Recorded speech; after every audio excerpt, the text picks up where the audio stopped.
and I had this experience of loving something for the first Mhm. time, loving something that didn't do anything for me. I mean, he hadn't paid my rent. He hadn't, validated me in any way. It was this pure experience of unconditional love just for the sake of his being. The fact that he was there just for his existence, I loved him. And then I had another thought, Dr. Tony, and that thought was, holy crap, I was that heartbeat one time. So at what point did I deem myself not as worthy of that unconditional love as I was giving my son? And I just realized that my purpose on this planet is to practice is the practice and the art and the neuroscience of loving myself that much. Because when I've put my focus there, then the choices of what I eat become very simple, don't they?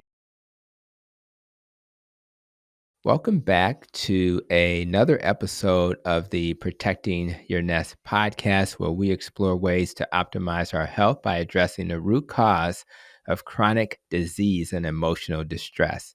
Today, I'm honored to have a very special guest, Dr. Nima Rahmany. Dr. Nima is a leading expert in emotional regulation, trauma, healing, and relationship transformation. After a distinguished career as a chiropractor, he transitioned into the field of emotional and somatic healing, developing his signature overview experience program. His work focuses on nervous system regulation, shadow work, and healing attachment wounds, helping high achieving professionals, parents, and individuals break free from toxic patterns and to achieve deep emotional resilience. In today's conversation, we're going to dive into the ways unresolved trauma impacts our relationships, health, and overall well being.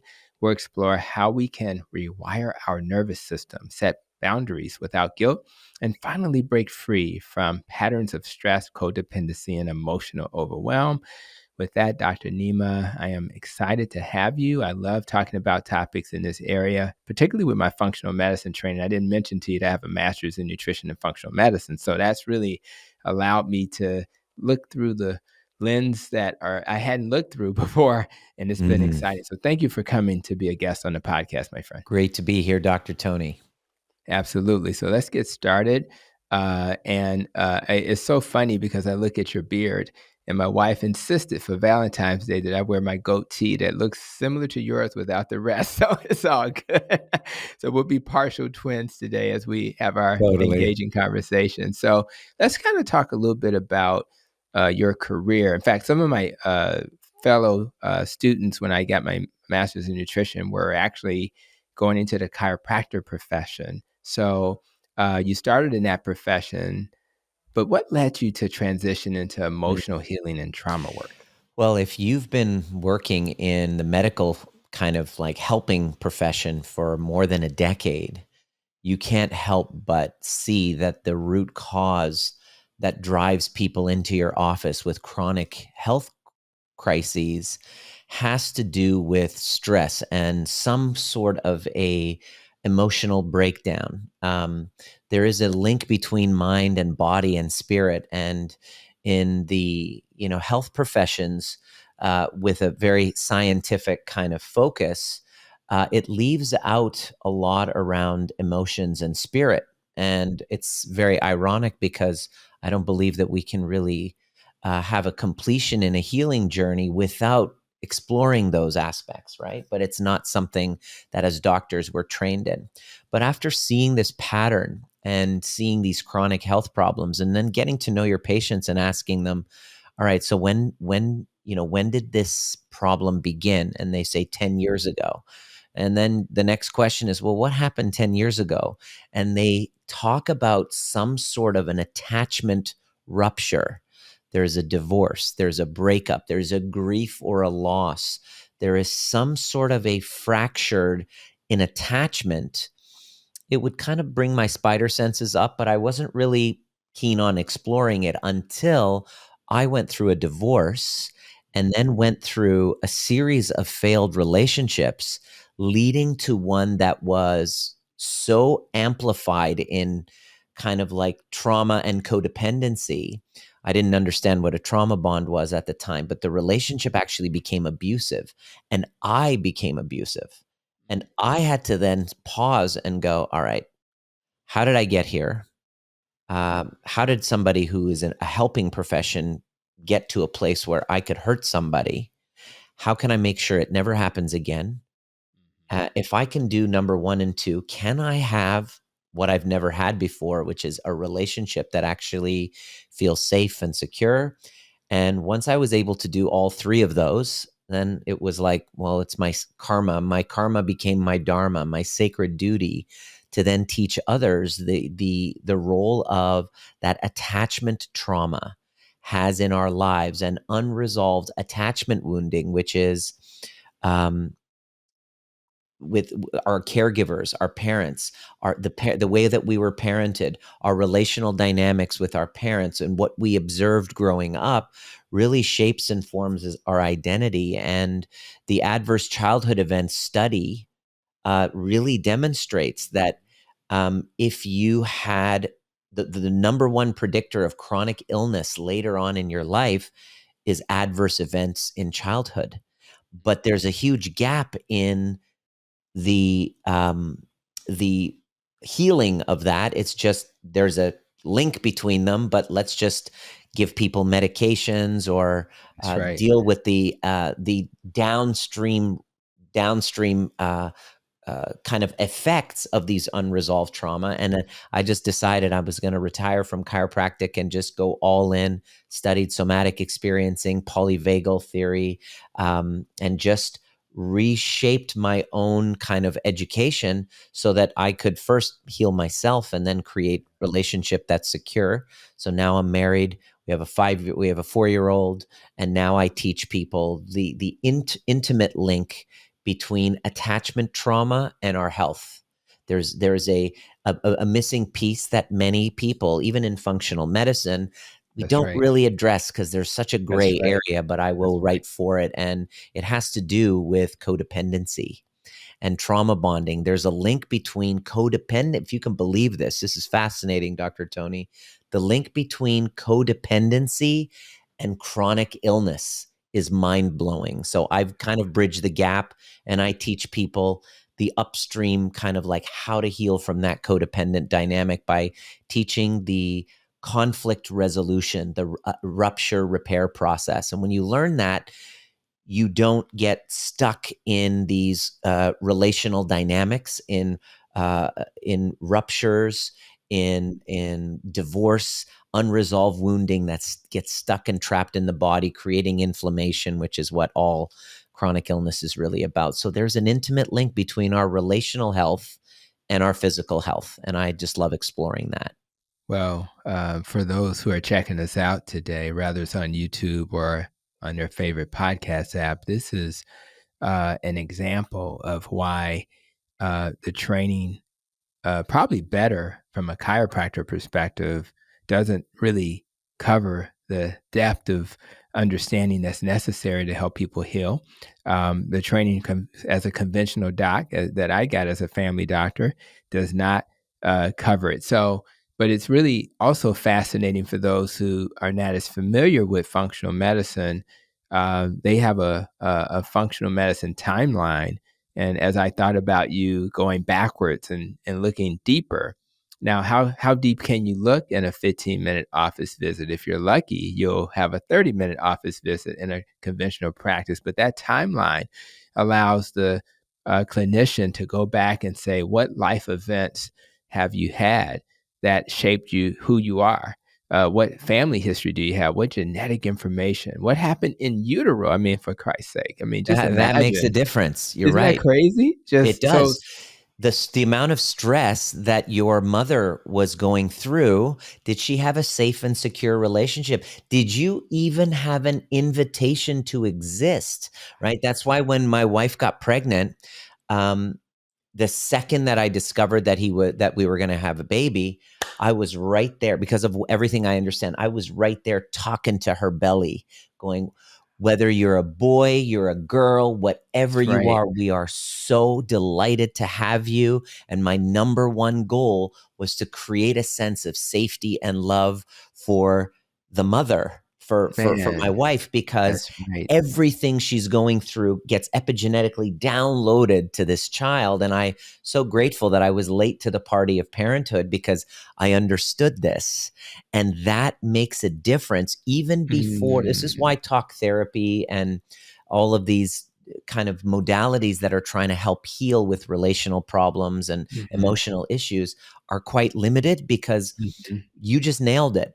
What about the traumas that we've gone through even before we had the language to describe it? That's right. So there is Wow. a somatic body-based experience that our childlike selves have often been carrying that didn't even start with us. That, like in my case, when I was 2 years old, I was separated from my mother for about 3 months. I don't Mm, remember it, but that trauma of a 2-year-old being separated from his mother stayed with me, and it unconsciously informed the type of relationships that I would let into my mm, life romantically. that's And right. that's what created unconsciously this trauma bonded codependent dynamic, narcissistic codependent dynamic, which then was extremely volatile and became abusive. And in that search of healing it, I had to go back and revisit those younger parts of myself. And so this Mm, is why it's so important for me to help bridge that gap, because even going to a functional medicine doc, when you, let's say you have 30 minutes, let's say you even have an hour right. That's consultation, right. there's still limited training on That's right. how to resolve the wound itself. Okay, let's say Right. you were adopted, or you were always told that I wish that you were a boy I wish that you were a boy instead of a girl, or your dad left when you were 2. Just by making you aware of these problems doesn't give you the solution to resolving it. And I wanted to fill that gap and provide that solution. All right, cool. That's perfectly.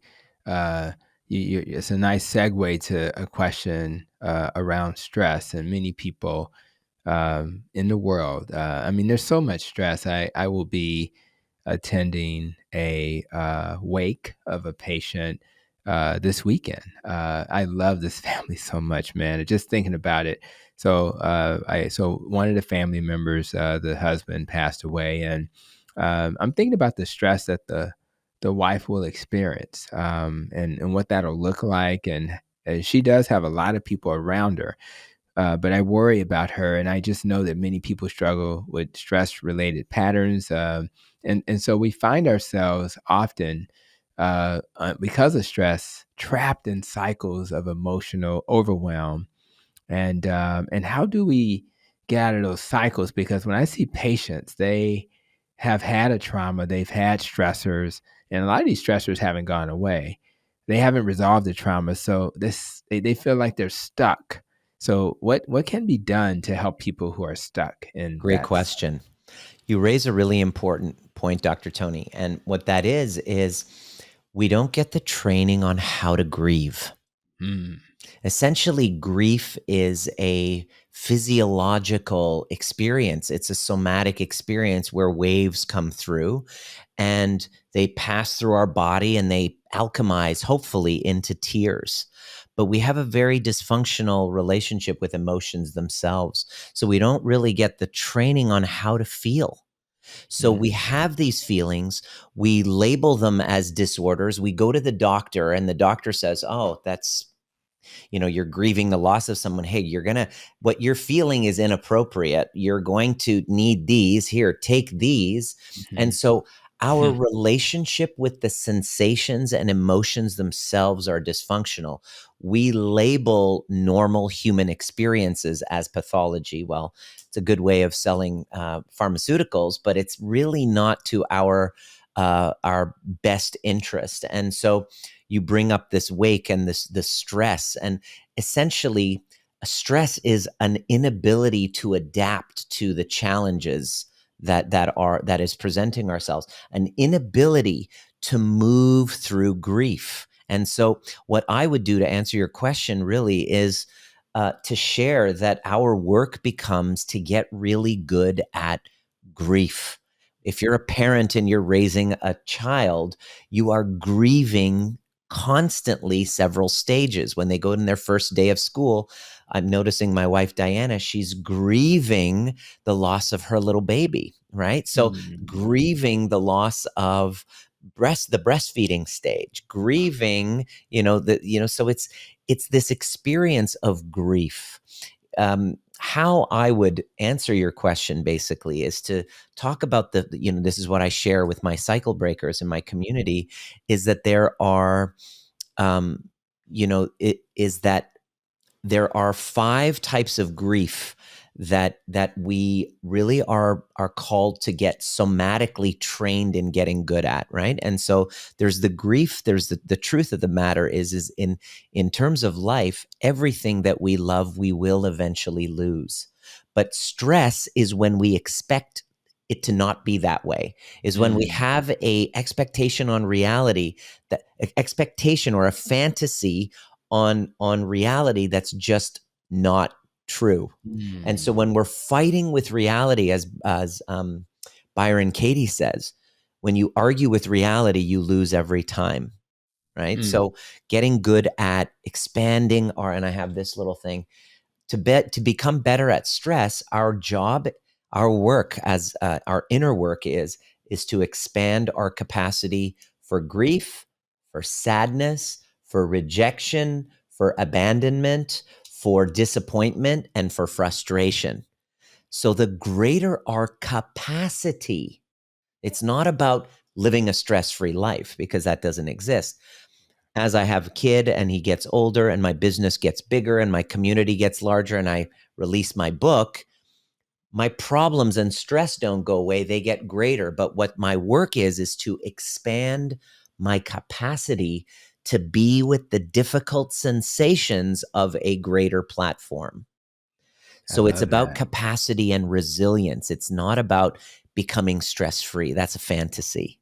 Yeah, I love that because I often say to my patients that stress and struggle and trying to overcome obstacles is life, is the experience that we'll have. So let's spend some energy accepting that that's our reality, but the way you're framing it, The framing. that we're yeah, we gotta reframe it and stop fighting with reality because I just talked to a patient today in clinic about just life and death, thinking about the patient who passed away, and, Mm. the reality is that's the journey, it's gonna end that way, Yeah, so let's not stress out, and I've lost patients who have stressed so much about dying, I think it killed them. I really do, a little exactly. prematurely, I really Yeah. believe that that's true.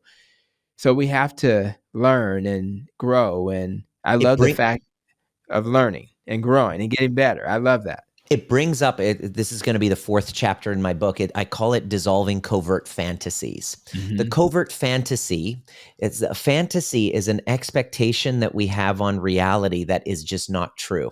For example, um, whenever there's a stress, the stress is always a comparison to a reality. For example, let's talk about death, because you're bringing up death quite a bit.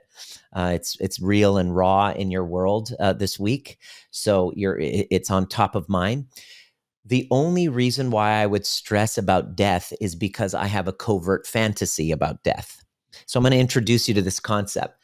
The covert fantasy is, the fact is that we're all going to die and everything that we love we're going to lose. Sounds really sobering, it sounds very morbid, but it's the truth. Now, when I look at this reality here, that I'm going to die, and I project an expectation on reality that says I shouldn't die, I should live forever, that contextual framework, I like the word you use, that Mhm. contextual framework is what's causing the stress, not the Mm. fact that I'm going to die. Mm. So our work is a removal of these frameworks that set us up to lose.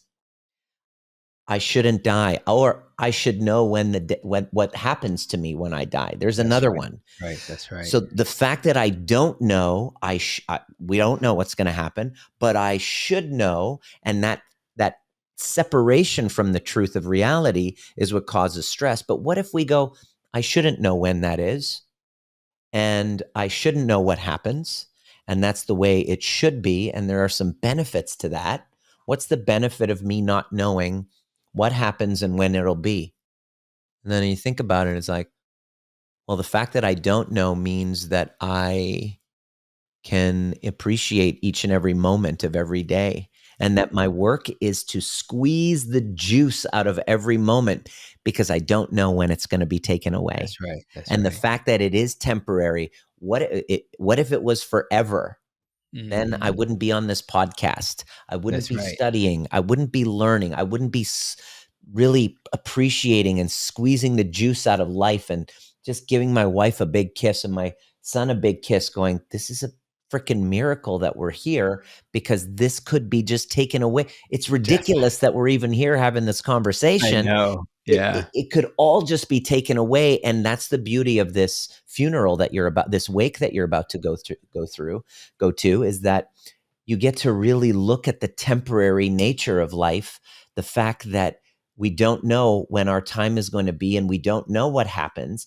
And instead of using that as a framework to beat ourselves up and to resist reality, we can surrender to it and then experience life as actually being magic, all by dissolving the covert fantasy we have That's about right. life.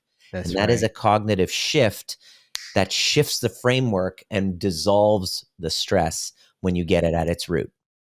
Well, That's what I love teaching people. man, let me tell you something. I will be sharing this episode with the family because you have provided some foundational tools that may help them heal just by how you frame things and how you are looking at things. And I think those, That's so I think exactly it.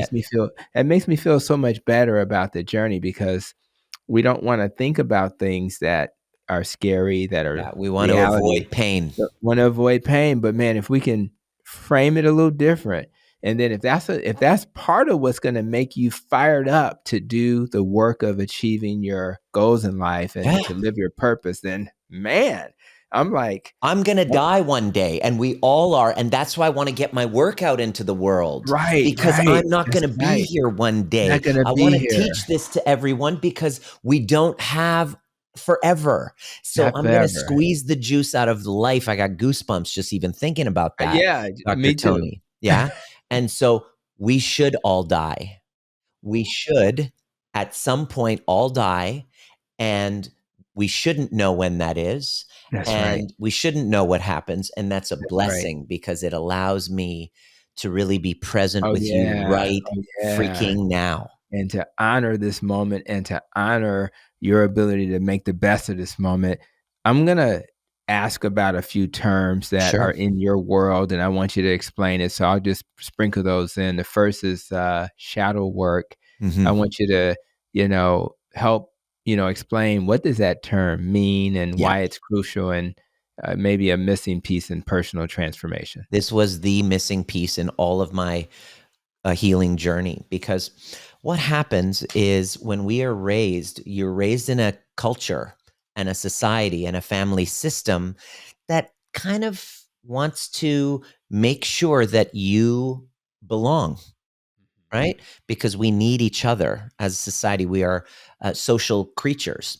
So, because of that need for belonging into the culture, the group, some certain aspects of ourselves are deemed unacceptable. Like if I um, yell and scream and I'm very physical, immediately I get, if my parents react to me uh, being extremely loud and physical and they punish me for it, all of a sudden I get the message that this aspect of me is unacceptable. Okay. So and then what happens is my psychology, my psyche, in order to get along, to be accepted, takes these aspects of me, which are natural. We all have loud, expressive parts to us. We have violent parts to us. It's aggressive. It's all within us. because of that messaging, I take those aspects of myself and I bury it in my psyche because I deem it unacceptable, because those parts of me, the loud, the boisterous, the sexual parts, the needy parts, the greedy parts, the parts that are deemed by society to be not acceptable, get cast away in my psyche, and I then split from those parts of me and create a false self. Mm, Right? You see this a lot, especially if you were mm, raised with real authoritarian type of religious upbringing. You have this split, this good and this evil. You have this black and white fracture of the psyche, good and evil. So now we have these two parts to us. So this good part is the one that I want the world to see. This is the identity that I create, this egoic type of identity. I'm, especially if you're a doctor, doctors like us, we want to be seen as helpful. We want to be seen as altruistic. And so this is what I want the world to see. But the shadow, which is this aspect of me that I deem unacceptable, gets buried. And what happens is these parts of us feel unloved. We hide from them. And what happens is throughout our lives, especially in our intimate relationships with those closest to us, where we can take off the mask, those aspects of us get triggered. So we go into relational dynamics, they get triggered by, when we start to come close to events that bring those aspects of us up, those events trigger us. Or another aspect or psychological phenomenon that's called projection comes up and says, you know, I cannot stand these angry aspects of myself because they were deemed unacceptable, or I was beaten or punished when I was angry. So I shove those in the corner. But guess what? Wherever I go, I see angry people and I get really triggered by them. They really get under my skin. And those people that I can't stand, right? Is an aspect of me I can't stand.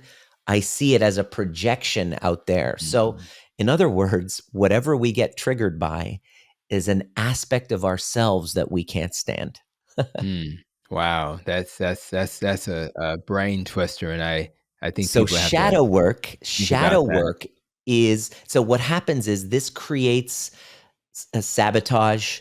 This creates this experience where we want to go after something, but then there are these hidden forces within us that pull us back and sabotage us, right? And shadow work is the exploration, the courageous and really uncomfortable exploration of those darker aspects of our psyche that we don't really like, or we put a lot of effort into hiding from, and we bring those to light, and we look towards those parts to understand and create compassion with them, and to what Carl Jung calls integrate. And healing essentially is about integrating these aspects of ourselves that we have tried to get rid of. Most of us do therapy to try to get rid of them. So it wasn't until I discovered shadow work I realized that most transformation and healing work is an unconscious attempt to get rid of our shadow, and we Mm, can't. It's following us around. So right. shadow work is about turning towards those aspects of ourselves and bringing understanding to them so that they can then feel safer with us and we can Mhm. become a unified whole.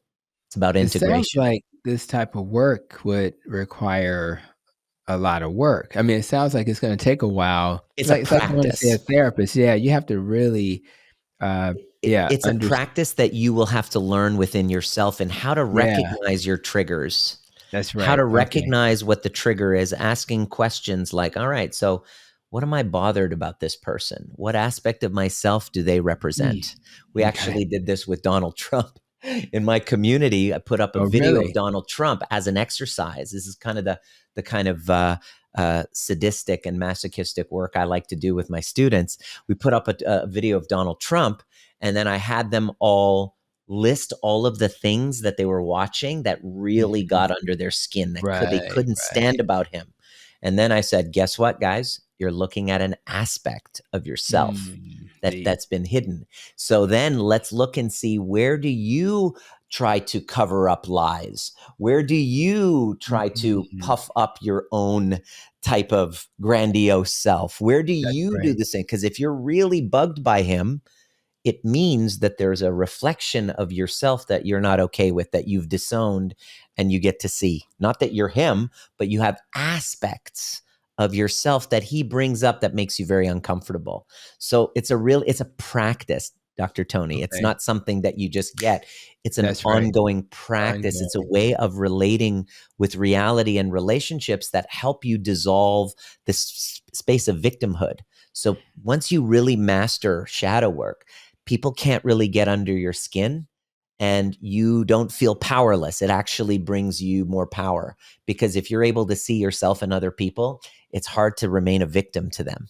Yeah, and it also helps you to, maybe understand them a little bit better, so I think that's really, at least be more empathetic, if you know that you have some of those traits, and I think I could see how that's very Empathy. possible, and empathy is, oof, gotta There, have it. this is a tool that brings confidence, that brings a sense of self-worth, and your self-esteem comes up. Because if what would happen, just imagine this, Dr. Tony, what would happen if all of those things about yourself that you're ashamed of, that you would Mhm. rather hide from the world, that you spend a lot of effort and energy and expense trying to cover up, what if you were totally compassionate towards those parts? Mhm. Yeah. What would happen? You would feel Change safe in everything. your skin. You would feel comfortable. You would be relatable to other people. You'd be able to tell the truth. You'd become way more authentic. You'd be way more empathetic. And you would feel less anxious, because you're no longer running away from parts of yourself. That's right, that's You feel right. safe in your own skin. So shadow work is a very powerful modality that I integrate into the work that I do with people, that helps people with, chronic illness issues. One woman in our community had these autoimmune flare-ups with psoriasis, and as she did shadow work, she stopped running away from parts of Mhm. herself. With autoimmune issues, there's a lot of guilt. So it's Mhm. self attack. The nervous system is the immune system attacking itself, the autoimmune. So it's like, all right, so where are you holding on to self attack or guilt? And so we went and explored the parts of her that she felt guilty about, the parts of her that she was beating herself up for, which is the system attacking itself. And she found compassion towards those parts. And all of a sudden, it's like, how's your autoimmune flare up? She's like, it's gone. And Oh, so wow. people talk about self-love is about bubble baths and pedicures. And I believe self-love comes from deep um, exploration of these Mhm. really gnarly parts of you that you don't really care too much for, and learning how to be compassionate towards them. That is self-love on steroids. So that's Yeah, what I love shadow that. work is for. Yeah, I love that. That's a very thorough, explanation of a concept many people haven't heard, and, again, we're all trying to understand ourselves, and I love the ideal of doing that, and I know that all of these, life experiences will, in some ways, shape who we become, and obviously part of that is knowing who you are, resolving trauma, but I also know all of these experiences shape our nervous system as well, and we've learned that the nervous system can change and improve, and so I'm curious, if you have unresolved traumas, what impact is that going to have on your nervous system, and what role does nervous system regulation play in Yeah. emotional well-being? Tell me a little bit about that. Yeah. Well, I believe we all have unresolved trauma. And so, first thing we have to do is to redefine what trauma is. Trauma Mhm. is not really about the event. Trauma is not about the event. It's not what's happening to you. It's what's happening inside of you. It Mm. is emotions that are not processed, that are stuck in the body because they lack a safe and empathetic witness.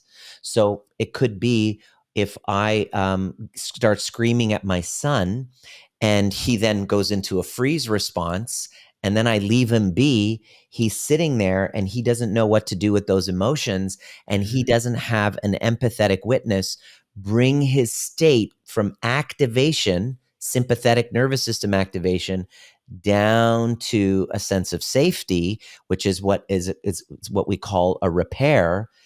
What happens is his system stays stuck there, Mm, right? And so that activation, even just screaming at him, is a little mini micro trauma that happens. So throughout our lives, even separating from your mother, like I separated from my mother for 3 months while she came from Iran to Canada to explore immigrating, and I was 2 years old. Separation is also another form of trauma. Even though I wasn't physically harmed during that time, the activation in my system was enough that wasn't discharged. And so, to answer your question, how does that impact your life? It stays stuck there. And as you go through life, when you encounter events that mimic the experience that activated that trauma, you get what's called a trigger. You get triggered. And when you get triggered, that past event is no longer in the past. You're mm, literally reliving it right now. So mm, it's like a PTSD, but I don't like the term disorder. It's unresolved, it's stuck in the past. And when you get it triggered and activated, in my case, to use that example, if I am in a relationship and she leaves for a weekend or she breaks up with me, boom, I then get triggered and then I regress back into that wound of that abandoned 2 year old.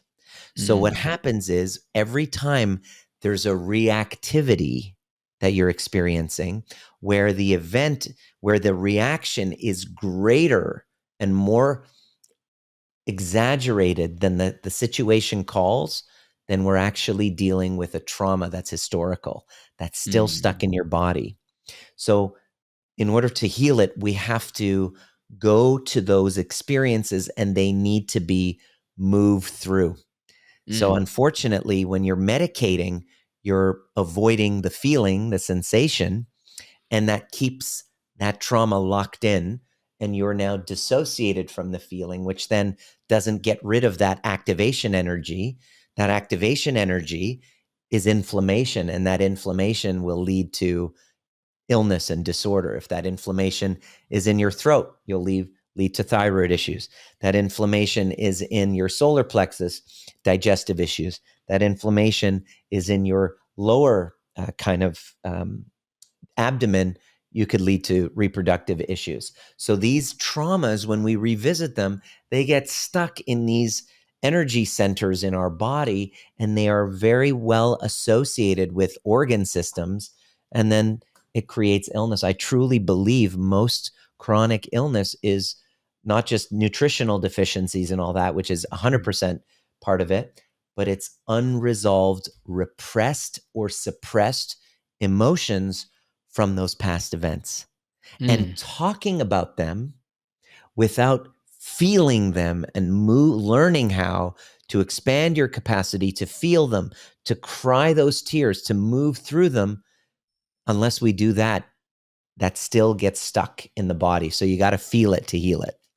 When I created my Protecting Your Nest podcast theme, the nest, the N was for nutrition, which you just referenced, but the T had two meanings. One was make sure we recover from trauma, but also how we think and making sure we don't have self-limiting beliefs, etc. So I've always struggled with what's more important, and I would argue maybe there's a close tie that what you eat and how you think matters, but it really helps. I think for people who are checking us out, I think it's important. For some people, they're like, okay, I get it. Other people are like, they're a little lost because they've never really taken the time or had the life experience to make them think a little differently about life. So I just think for those who are checking us out, be comfortable being uncomfortable, because in order to grow as a human being, you have to open your mind, experience different things. And then as you do that, you'll hopefully walk towards a better version of yourself because you've discovered things that you would have never discovered. But if you never take the time to discover, to listen to a podcast, to go to a conference where you may learn, to talk to a therapist or work with a professional like yourself, you may not grow. And that's why I think these types of moments are so important. I do want to dive a little bit into some of the language a little bit that'll help people understand, how do we overcome stress, anxiety, and codependency. And one of the terms is fawning. And I want to hear from you that term. Why is it overlooked? Why is it an overlooked trauma response? So people who struggle with it will better understand it. Yeah, fawning is really important. I'd love to talk about diet and stress afterwards. Since this is your wheelhouse and it's something you talk Absolutely. about, I'd love to offer a perspective maybe you haven't even considered, and remind me of that later. But I want to talk about fawning.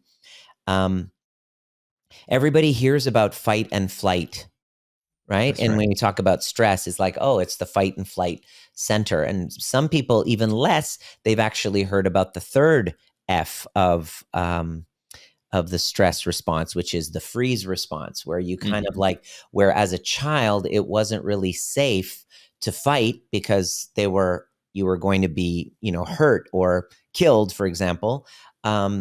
Or running would have been really dangerous as well. So what's the survival mechanism? The trauma response becomes the freeze. It's Right. like That's right. running, and by the way, through COVID, through the pandemic, I believe that the collective went through a collective freeze because we couldn't run Mhm. from it. We couldn't No. fight it. So literally all of society, the world went through a collective freeze. And that's why I think this nervous system regulation work is super duper important. But the most insidious, but least talked about trauma response is called the fawn response. And the fawn response is when we have a predator, for example, and they're angry or they're really like activated and there's a big charge happening, that we take on this role of appeaser, of being super duper submissive and appeasing and fixing, and while just to calm that potential predator down.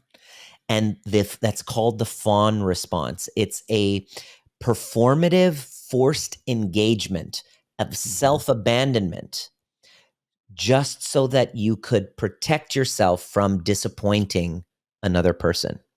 And the fawn response is a performative yes when your body says no. It's when we abandon our truth for the sake of attachment.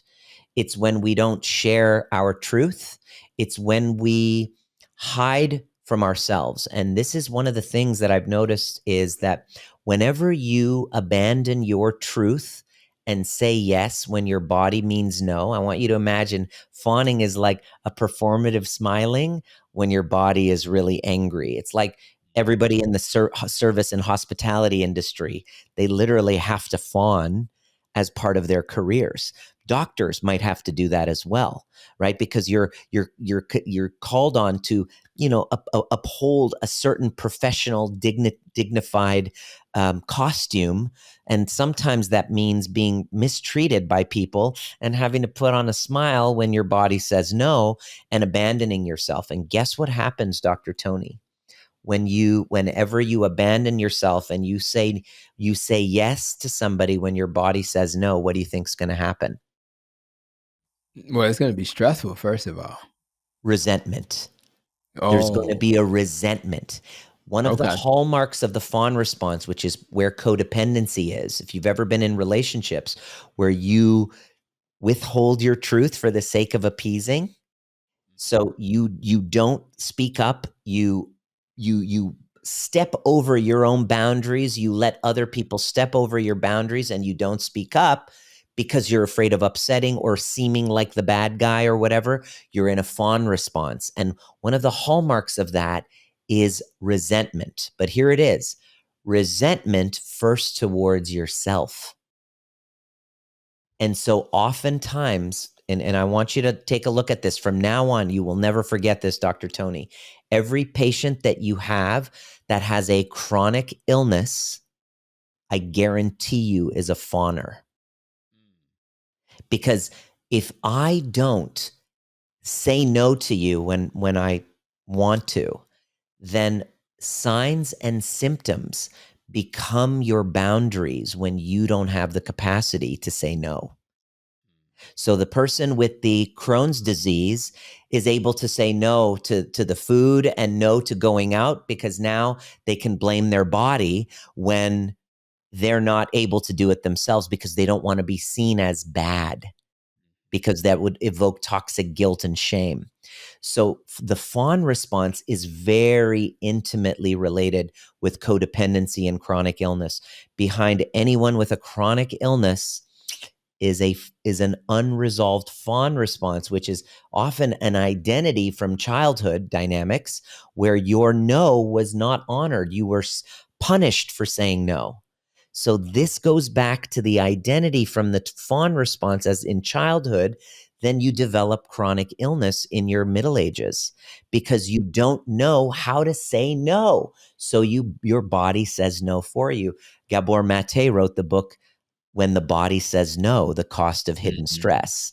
And this is Right. what he's talking about. It's just very seldomly talked about. So in my next book is going to be called Elegantly Boundaried, because I've been able to take people with chronic illnesses, teach them, one who was scheduled to have an ostomy bag for her Crohn's disease, began my 6-month program and learned how to heal from those past guilts and shames from her past relationship, which she was beating herself up with, guilt, autoimmune. And then she learned how to become elegant in her boundaries and say no, so her body didn't have to do it. And she sends me this message saying, Dr. Nima, I'm super duper happy. I'm in remission now. And all Nice. she did was this trauma healing work and learn how to become elegantly boundaried. And this is the fawn response, which is a trauma response. And it's learned behavior. It's conditioned.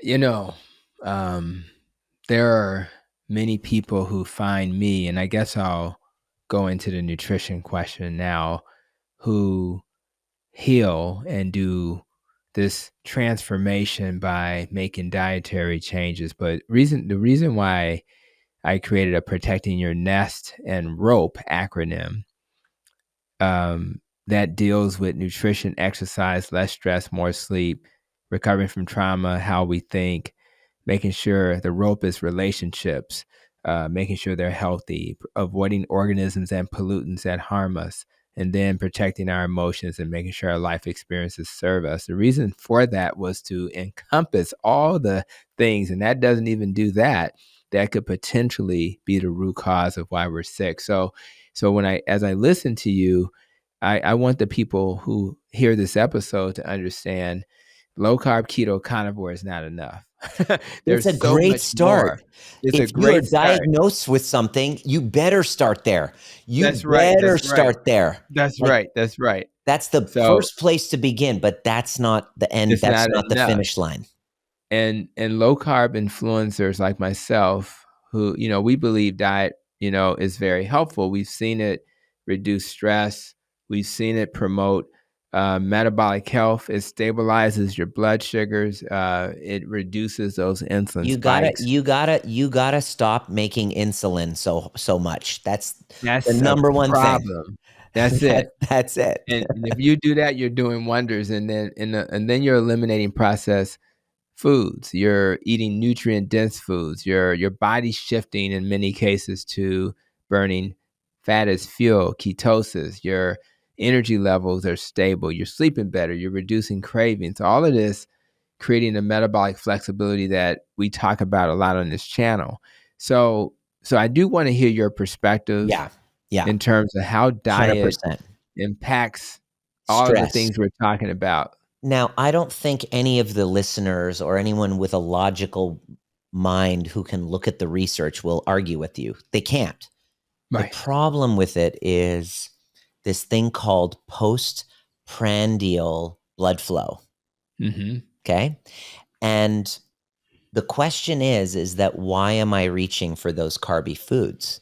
And the Mhm. answer is that when I am under grief, when I am going through a breakup or a divorce, when my kid is really going through a rough time and I'm just riddled with guilt because of my relationship and how I feel responsible for what's going on, my fight or flight is activated. My nervous system is activated. So because I'm in activation and I'm anxious, I'm in my head constantly and I'm thinking.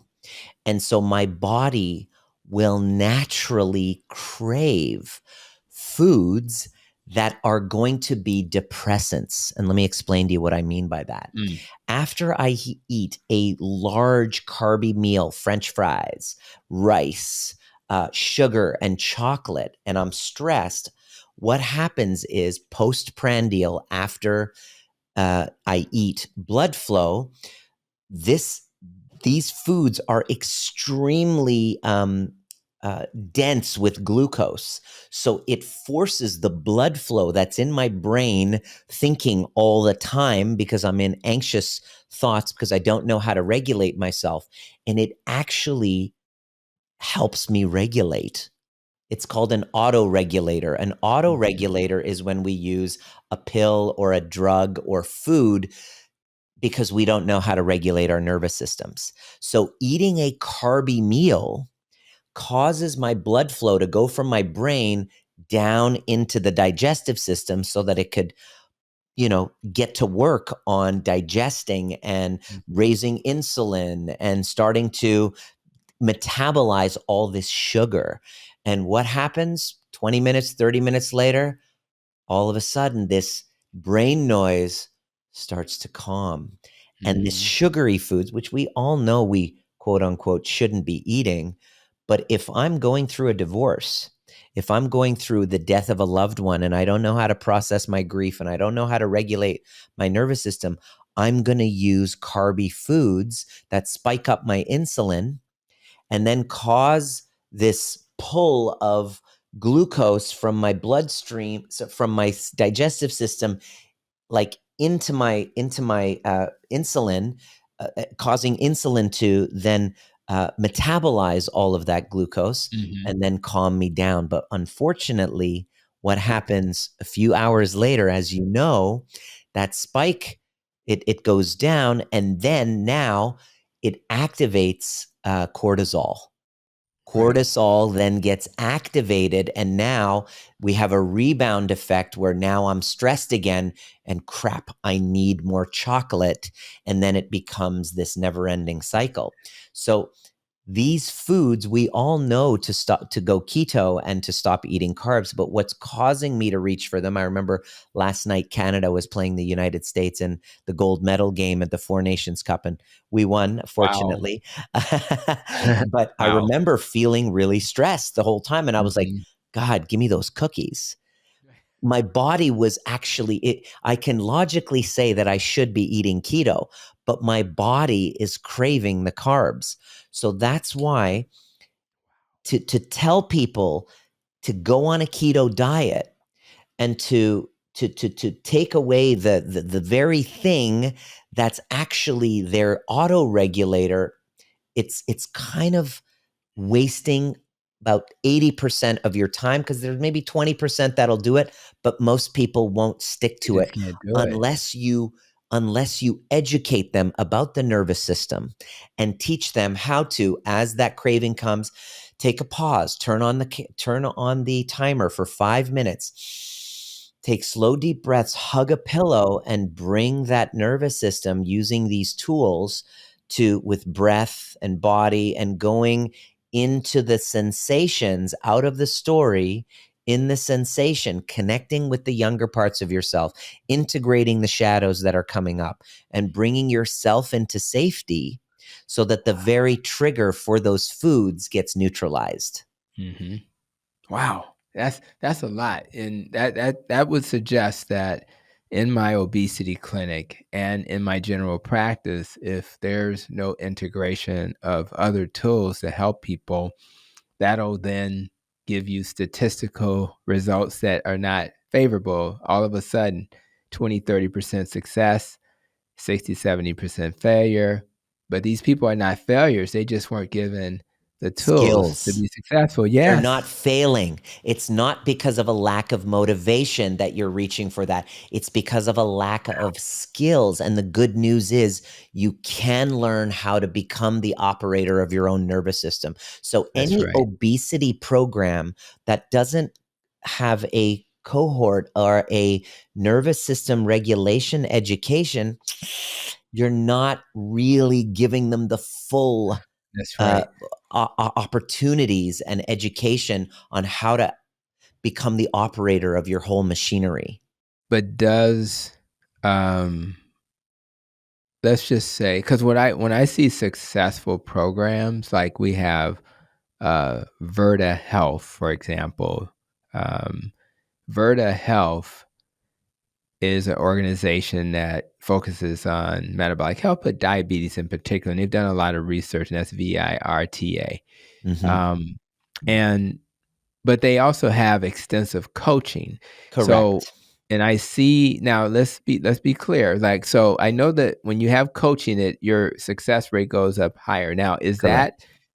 it sounds like it's a similar model, but it sounds like it could be even better if there's some nuance in terms of understanding. So, just speak briefly about the difference between just a traditional coach who's going to make you accountable Yeah. versus understanding what you're saying. Yeah. So the one that I have in my community, what we do is there's a combination of several things. There's one-to-one coaching, of course. Mhm. There is a community aspect of it as well, where I have group trainings and everybody's in it together. And then there's kind of like a Facebook group that we have together and an at-home toolkit. So there's a community aspect to it. There's one-to-one type of accountability and coaching. And Okay. there's also transformational events. So Okay. an at-home toolkit, a one-to-one, and then events where it's like learning martial arts. You know what I mean? So instead of looking at it as a disease and treatment model, which is the medical system, wiser to look at it like a skills building, like martial arts or dancing, Okay. where Right. you are learning to rewire these conditioned patterns of reactivity to go into self-regulation. You're learning how, okay, and as a community, all right, like we did a 30-day dopamine reset in our community, for Mhm. example. And it's really cool to say, all right, what is it that you really lean on with your dopamine? With some people, it's weed, some people, it's alcohol, some people, it was coffee, some people, it was scrolling. But the aspect of having a community all together to Yeah, co-regulate with, that's it's right. about That's right. co-regulation. Okay, so your your conversation with me has been very insightful, and I think there are people who are going to want to understand maybe a little bit better what you do. So when it comes to like a person is interested in what you're doing, first of all, are those resources local or virtual? They're virtual. Good. So Yeah. talk more about that because as we're kind of getting close to wrapping up here, Hmm.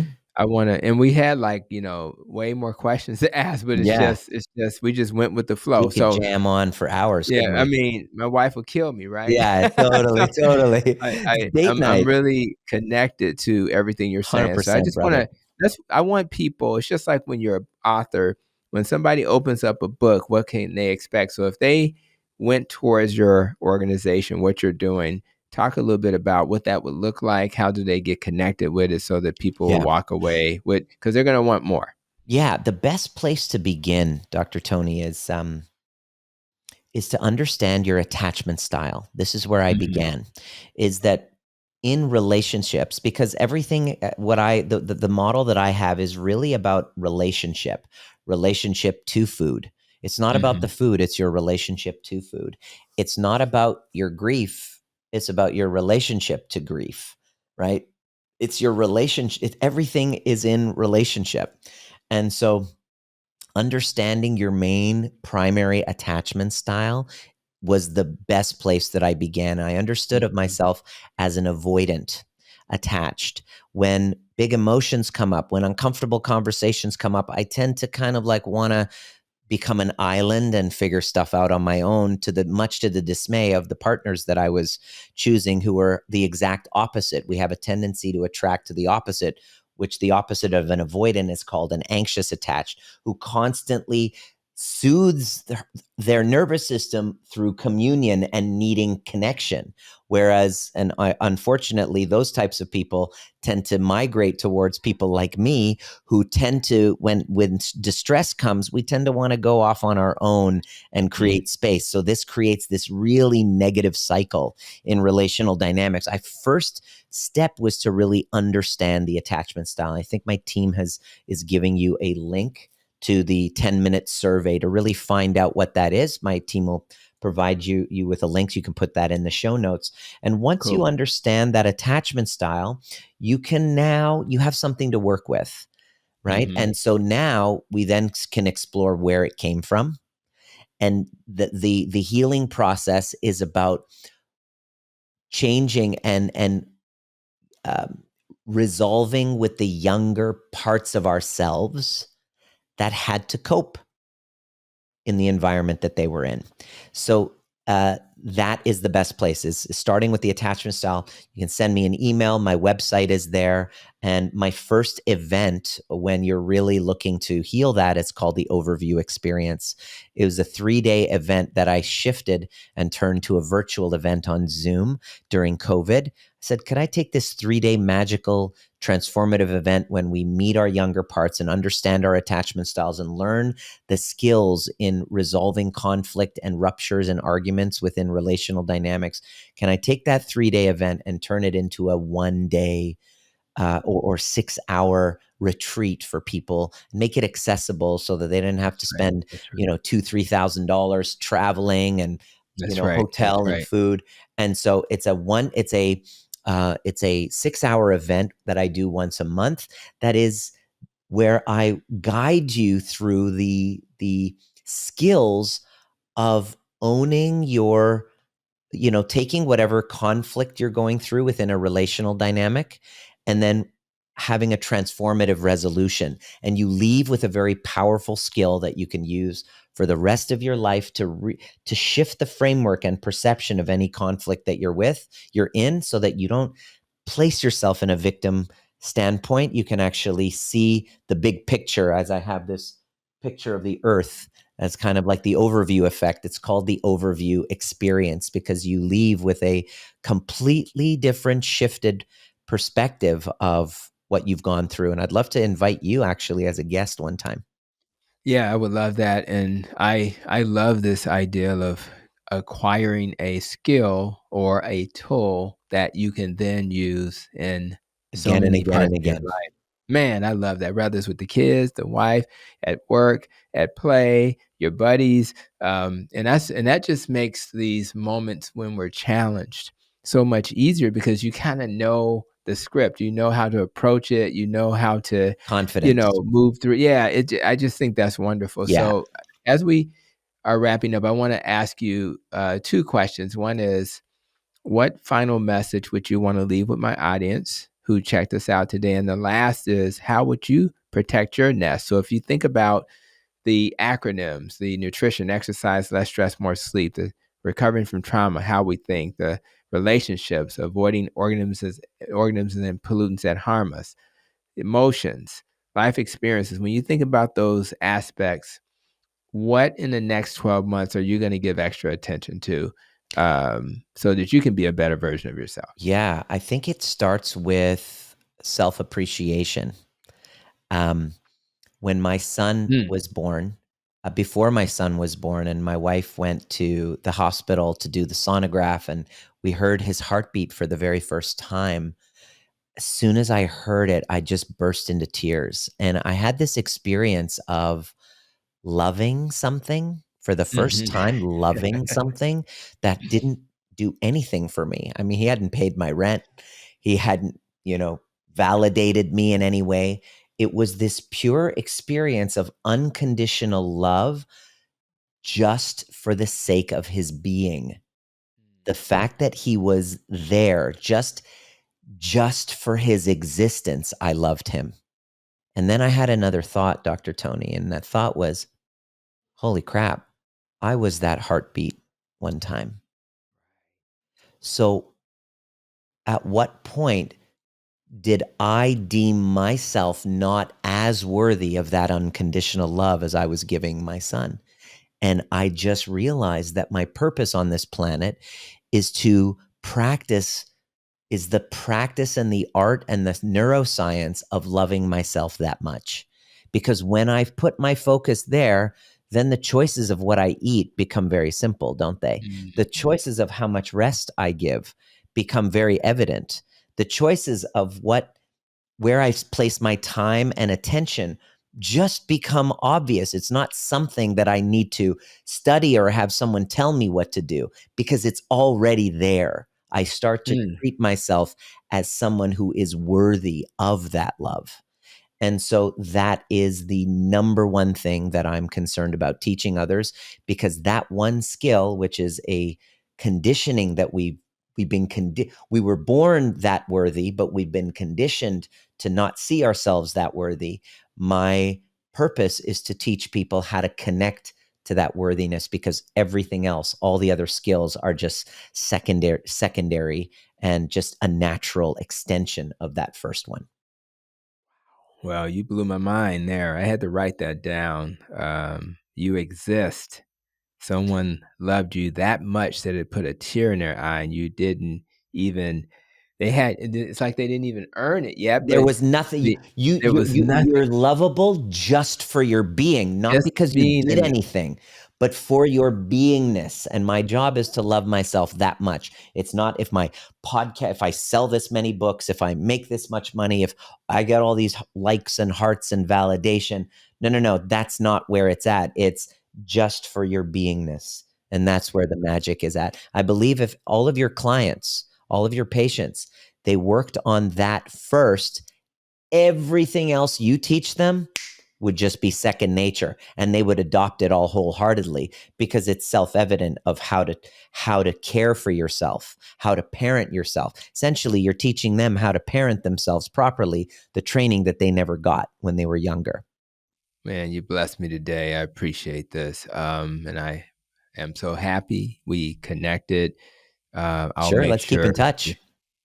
we have to, because 100%, I brother. just feel I feel too much. I felt too much during this episode. So, now the link we'll make sure we get the link so all your resources are available to Sure. everybody who checked out this episode. And I just want to thank you for such an insightful, um, you know, conversation. The work you're doing to help people heal, have resolution of their trauma, and help their nervous system to truly be what it should be is something that's worth sharing. So thank you so much for the opportunity to just get to know you a little bit, Dr. Nima, and just to create a resource for the people who are taking advantage of your work. So thank you so much, my Thank friend. you. And thank you for the work that you're doing. It takes a lot of guts for a GP medical doctor to kind of question the limitations of what you're experiencing in your daily clinical life and going,